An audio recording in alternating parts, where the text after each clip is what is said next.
यादव अगर भारतीय जनता पार्टी के द्वारा अगर उनको मौका मिलता तो शायद कहीं ना कहीं एक बड़ा उनके लिए मौका हो सकता था और उनका जो राजनीतिक भविष्य एक तरीके से कह लीजिए 2.5 सालों से स्थिर पड़ा हुआ था, वो कहीं ना कहीं उनकी गाड़ी है वो चलते हुए नजर आती। और ऐसे में बबीता चौहान, चारू चौधरी, अपर्णा यादव से बड़ा नाम नहीं है और वही रीजन है कि अपर्णा यादव को अपने कद से छोटा ये पद लग रहा था। और नमस्कार, मैं आश्रुति वोहरा और आप देख रहे हैं नेक्स्ट 9 न्यूज। आपका बहुत बहुत स्वागत हमारे इस खास प्रोग्राम सियासी सच में। बात करेंगे अपर्णा यादव को लेकर, क्योंकि हाल ही में ये वही अपर्णा यादव है जो कहती नजर आ रही थी कि भारतीय जनता पार्टी ने महिला आयोग का उपाध्यक्ष मुझे बना दिया है, लेकिन जिम्मेदारी नहीं सौंपूंगी, जिम्मेदारी नहीं निभाऊंगी और ना ही जिम्मेदारी पर मंजूरी थामती नजर आऊंगी। और आज वही अपर्णा यादव है जो अपने निर्णय से बदलती नजर आ रही है। आज वही अपर्णा यादव खड़ी है जिन अपर्णा यादव को भारतीय जनता पार्टी ये कहती नजर आई है कि उपचुनाव में मौका दे या ना दे, लेकिन महिला आयोग की उपाध्यक्ष की जिम्मेदारी आप निभा लीजिए। और अब कहीं ना कहीं मंजूरी लेकर शपथ भी लेती अपर्णा यादव नजर आ चुकी है। पहले आप उनका बयान सुन लीजिए, आखिर उन्होंने क्या कुछ कहा, उसके बाद चर्चा जारी रहेगी। अपर्णा जी, अखिलेश यादव ने ये सवाल उठाया है कि जात देख कर एनकाउंटर होता है। मेन एक्यूज्ड विपिन सिंह को सरेंडर करा दिया गया और मंगेश यादव का एनकाउंटर हो गया, ये उनका आरोप है।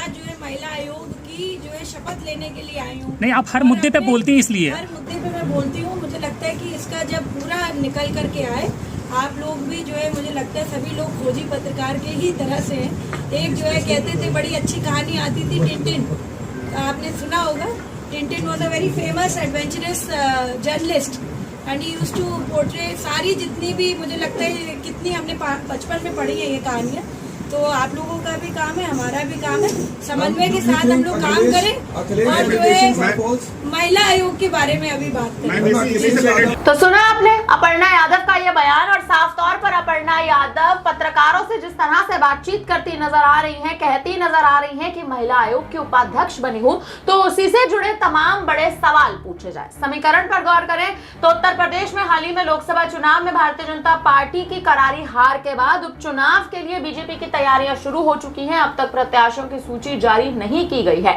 हालांकि अब इस बात पर भी मोहर लग चुकी है कि अपर्णा यादव इस प्रत्याशियों की सूची में अपना नाम नहीं देख पाएंगी, क्योंकि 2.5 वर्षों से अपर्णा यादव को भारतीय जनता पार्टी ने कोई भी जिम्मेदारी नहीं सौंपी थी और अब 2.5 वर्षों के बाद महिला आयोग का उपाध्यक्ष उनको बना दिया गया है। समाजवादी पार्टी के खेमे में हलचल शुरू हो चुकी है, क्योंकि योगी आदित्यनाथ और अमित शाह कहीं ना कहीं बाखूबी अपर्णा यादव को मनाते नजर आए हैं। और अब सपा इस बात से नाराज मानी जा रही है, अखिलेश डिंपल इस बात से नाराज माने जा रहे हैं, शिवपाल यादव इस बात से नाराज माने जा रहे हैं, क्योंकि शिवपाल यादव से संपर्क बनाए अपर्णा यादव अखिलेश यादव से कहीं ना कहीं सीधे बातचीत में बनी हुई थी, सीधे संपर्क में बनी हुई थी। आज इसी मुद्दे पर चर्चा करेंगे। हमारे साथ इस वक्त माही मौजूद है। माही, जब बात देखिए अपर्णा यादव की करते हैं तो कहीं ना कहीं स्थिति जो है वो बदलती नजर आती है, क्योंकि 2.5 वर्षों से अपर्णा बीजेपी में थी, लेकिन बीजेपी ने उन्हें मौका नहीं दिया था। समाजवादी पार्टी में जाने के कयास लंबे समय से लगाए जा रहे थे, लेकिन अंत में बीजेपी ने मौका भी दिया।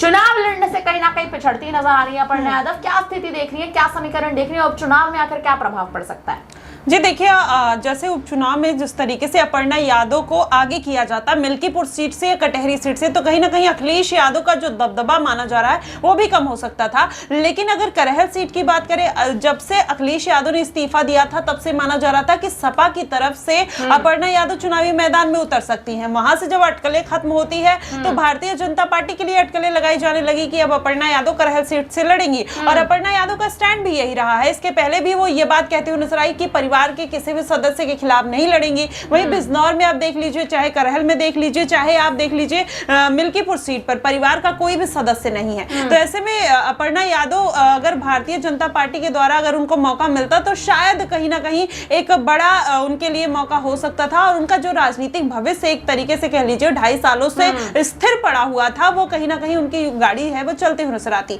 और ऐसे में बबीता चौहान, चारू चौधरी, अपर्णा यादव से बड़ा नाम नहीं है और वही रीजन है कि अपर्णा यादव को अपने कद से छोटा ये पद लग रहा था और यही कारण था कि वो उपाध्यक्ष पद के लिए मना करती हुई नजर आई थी। लेकिन अब जिस तरीके से उन्होंने ये पदभार जो है ग्रहण किया है, लगातार जब बीजेपी के मंत्री उनको मनाते हुए नजर आए, उनके घर जाते हैं मिलने, उनसे फोन पर बात करते हैं, फिर योगी आदित्यनाथ से मुलाकात होती है उनके पति के साथ, तो कहीं ना कहीं ये बात कही जा रही है कि अब अपर्णा यादव को भारतीय जनता पार्टी ने अभी उपाध्यक्ष पद के लिए मनाया है, लेकिन 2027 में हो सकता है कि उनको कोई सीट दी जाएगी और यही कहकर कहीं ना कहीं अपर्णा यादव भारतीय जनता पार्टी में एक बार फिर से आने के लिए तैयार है। ऐसे में अब अगर आश्रुति पूरा ध्यान दिया जाए तो भारतीय जनता पार्टी अपर्णा यादव को क्यों नहीं छोड़ना चाहेगी? अपर्णा यादव को इतनी आसानी से नहीं सपा में जाने दी, क्योंकि एक वेपन के तौर पर, एक राजनीतिक वेपन के तौर पर देखिए कहीं ना कहीं अपर्णा यादव का इस्तेमाल भारतीय जनता पार्टी कर सकती है। हालांकि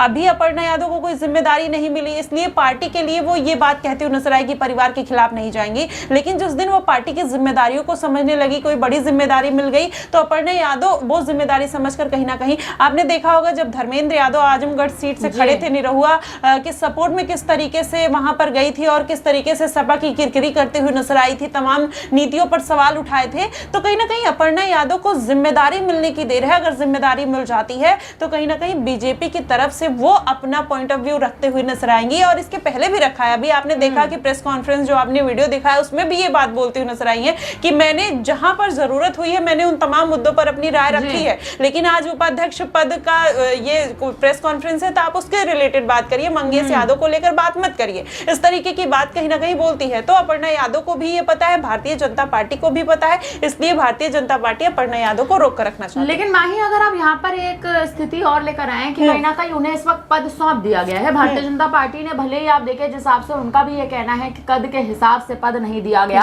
लेकिन पद कहीं ना कहीं आप बीजेपी ने उन्हें दे दिया है। भले ही आप देखें जद्दोजहद के बाद दिया हो, कई तमाम आप देखें फरमाइशों के बाद दिया हो, बातचीत का दौर हुआ हो, संपर्क का दौर हुआ हो, तमाम बड़े मुद्दे कहीं ना कहीं सामने आए हैं, लेकिन अपर्णा यादव को अब बीजेपी पद देती नजर आई है। क्या लगता है उपचुनाव में क्या कोई एक तरह से यूं कहें कि कोई रिस्पॉन्सिबिलिटी या फिर कहीं ना कहीं कोई मौका उपचुनाव में मिल सकता है, या फिर ये 2027 के चुनाव तक कहीं ना कहीं मामला टलता नजर आएगा?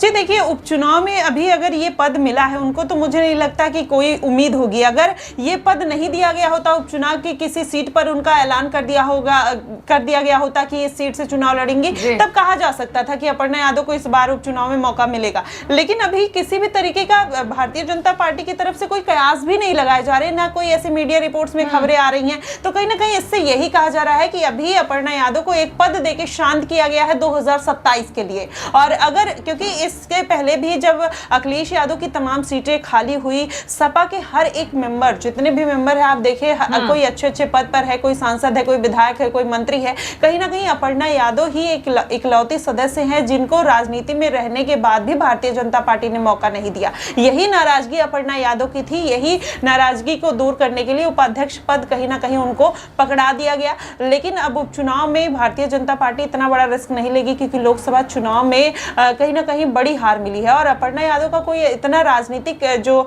एक कह लीजिए पिछला इतिहास रहा है वो इतना मजबूत नहीं रहा है। डिंपल यादव के सामने अगर वो मैनपुरी से खड़ी होती तो शायद उनका जो एक जनाधार है, एक वर्चस्व है, वो बढ़ता हुआ नजर आता, लेकिन साफ तौर पर इनकार करने के बाद कहीं ना कहीं भारतीय जनता पार्टी को भी ये डर रहा होगा कि अगर इनको उतारा, अगर हार का सामना करना पड़ गया तो पार्टी कहीं ना कहीं किरकिरी होती हुई नजर आएगी और कहीं ना कहीं नुकसान होता हुआ दिखाई दे सकता है। हालांकि अब यही देखना दिलचस्प होने वाला है जिस हिसाब से पूरी स्थिति कहीं ना कहीं माही समझाती नजर आई है। कहीं ना कहीं आप देखें पूरा समीकरण अपर्णा यादव से जुड़ा इस वक्त लगातार चर्चाओं में बना हुआ है। अब ये देखना बेहद दिलचस्प होगा कि आखिर अपर्णा यादव क्या रणनीति बनाती नजर आएंगी, क्योंकि भारतीय जनता पार्टी का दिया हुआ मौका, बीजेपी की दी हुई जिम्मेदारी अपर्णा यादव स्वीकार करती नजर आई है। और कहीं ना कहीं समाजवादी पार्टी के खेमे में इस मुद्दे से हलचल भी शुरू हो चुकी है। समाजवादी पार्टी की किरकिरी करती भी नजर आती थी, लेकिन अब शिवपाल यादव से हाल ही में बने संपर्क के बाद अखिलेश यादव और डिंपल यादव को जो बड़ा झटका लगा है कि अपर्णा यादव अब कहीं ना कहीं समाजवादी पार्टी में शामिल नहीं होंगे। अखिलेश यादव को इस बात का कहीं ना कहीं बड़ा झटका लगता नजर आया। भारतीय जनता पार्टी ने बड़ी जिम्मेदारी सौंप दी है।